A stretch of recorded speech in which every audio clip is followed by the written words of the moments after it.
You are listening to the BU Podcast with Michael Arrington. We discuss social justice, childhood trauma, current events, hip-hop, and so much more. Now, here's your host, Michael Arrington.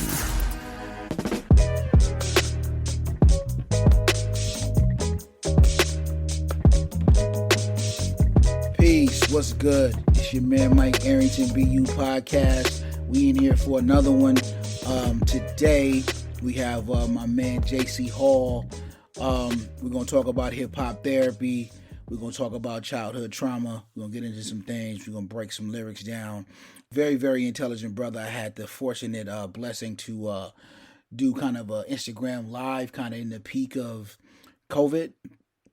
And we had some very, very interesting conversations with myself and Brittany Williams, who was a past guest, and my man Aaron White, who I'll probably bring on at some point.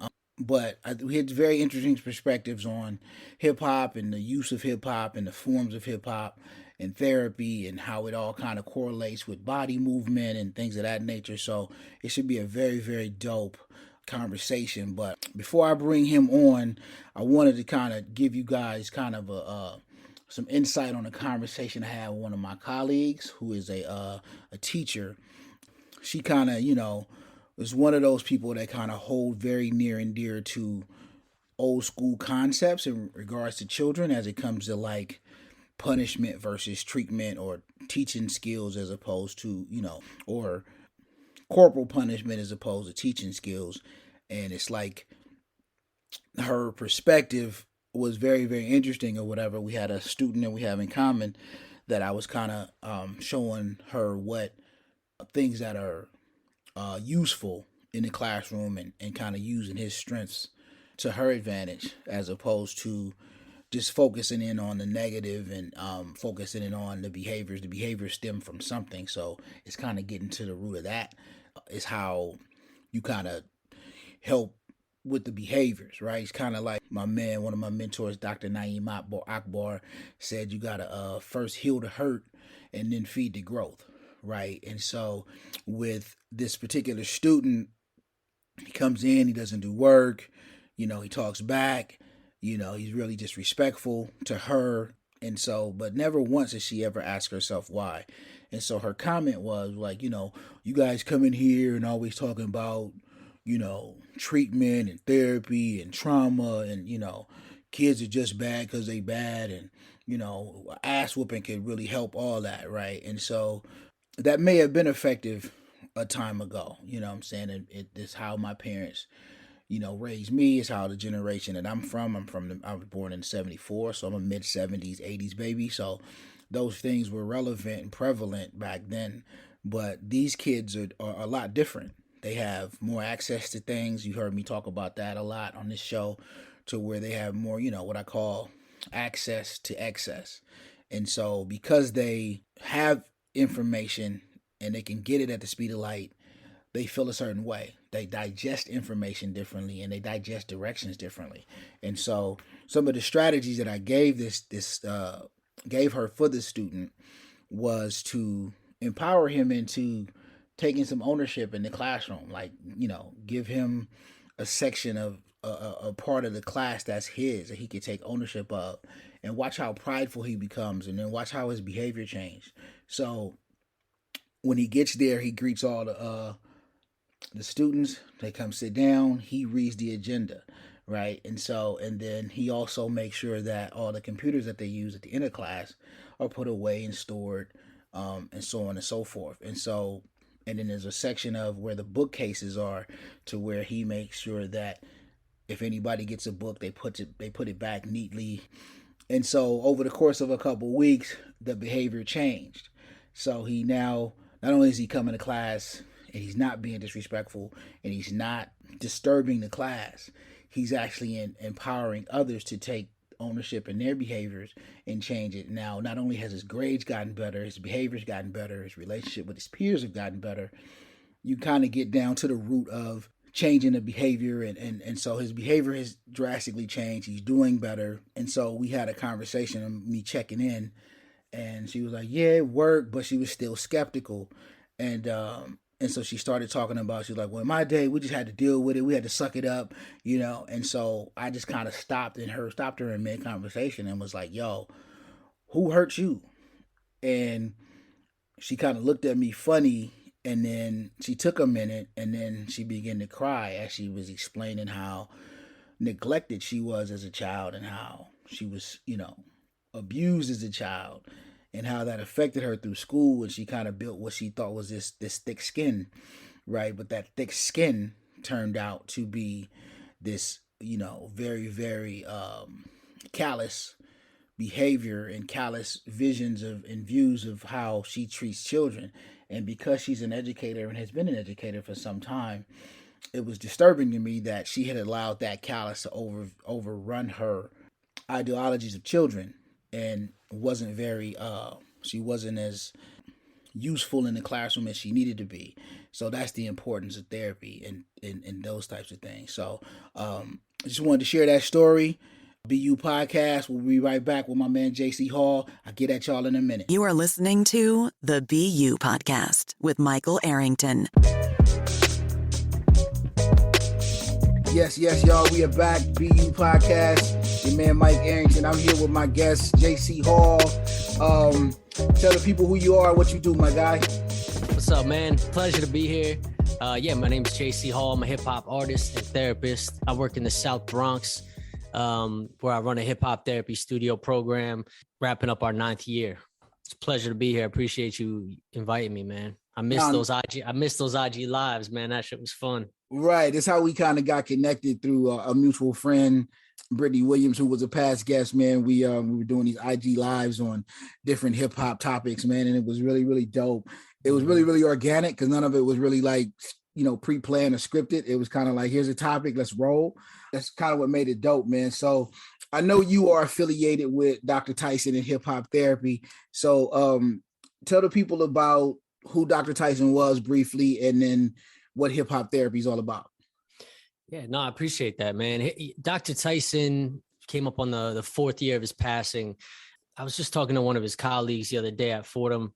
Started as my professor, mentor, and then close friend after I graduated.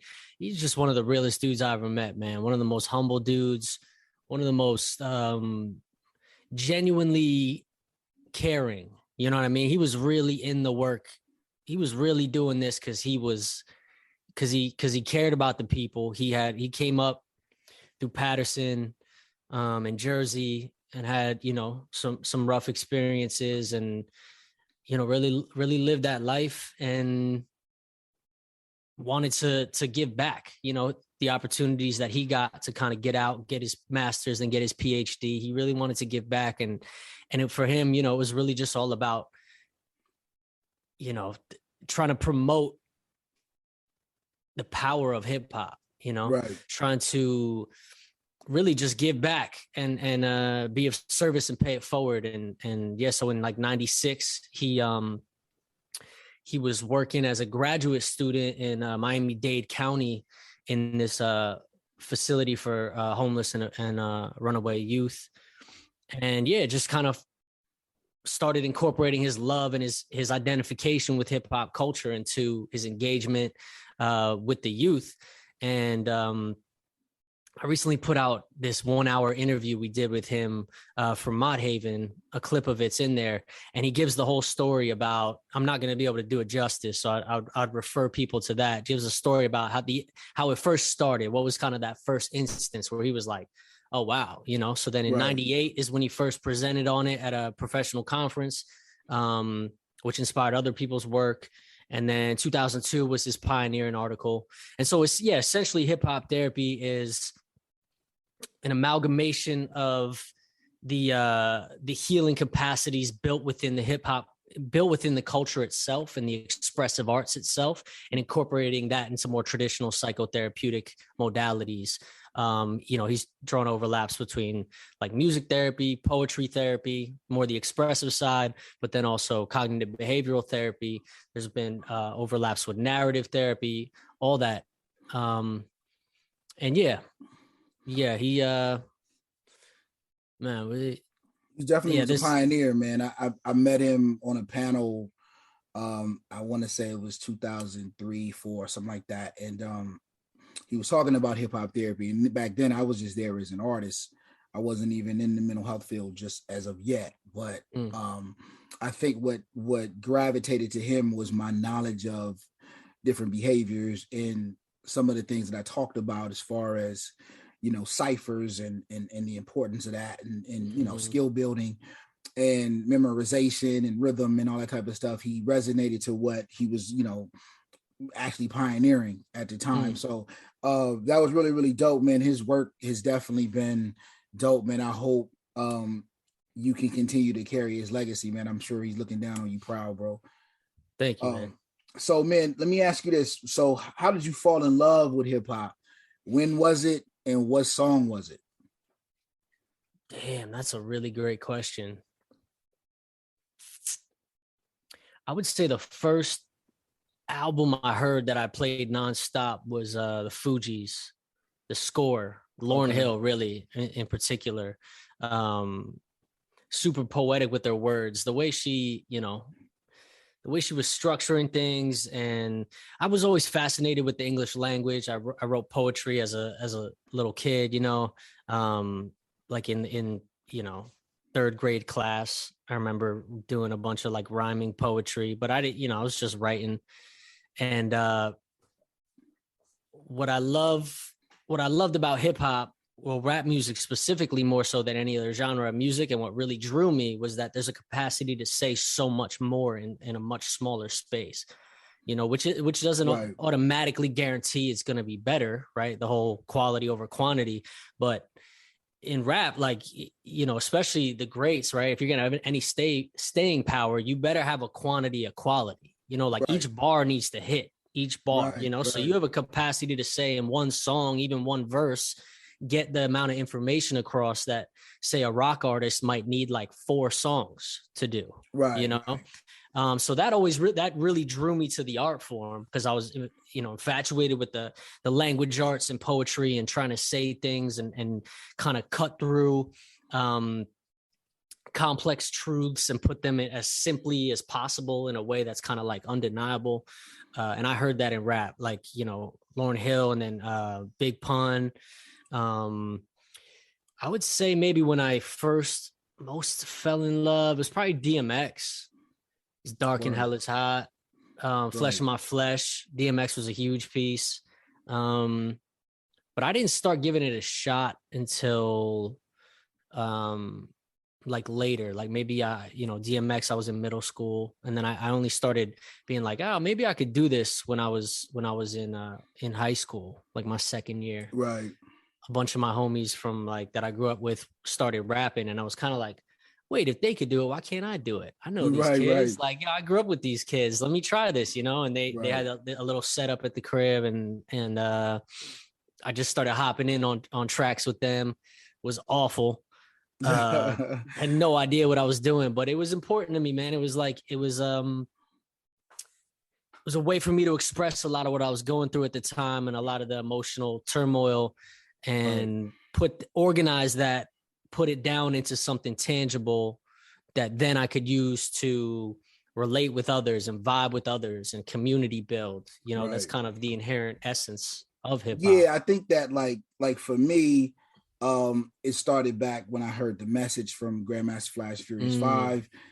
It was just the graphic nature in which he was painting a picture with words, and I've always gravitated to those type of artists. Even like, my favorite soul artist is Curtis Mayfield, and how he was able to put those stories together, man, and kind of make you see it as you listening to it, auditorily. That's why I'm a big fan of Scarface. A big fan of, Ice Cube, early Ice Cube stuff, and, things of that nature, man. And I think it's important. You touched on the language arts side of things. I think I've always kind of gravitated to people that were able to stretch the boundaries of the English language, or stretch the boundaries of haikus and similes and so on and so forth, and so like I always I've been enamored by like people like Black Thought and people like Pharoah Monch and even Eminem and Rakim in the early days, where they were able to the phrasing is what, changed the game. You know what I'm saying? And even earlier in that, Chill Rob G and those kind of guys, man, Lord Finesse was another one that was really, really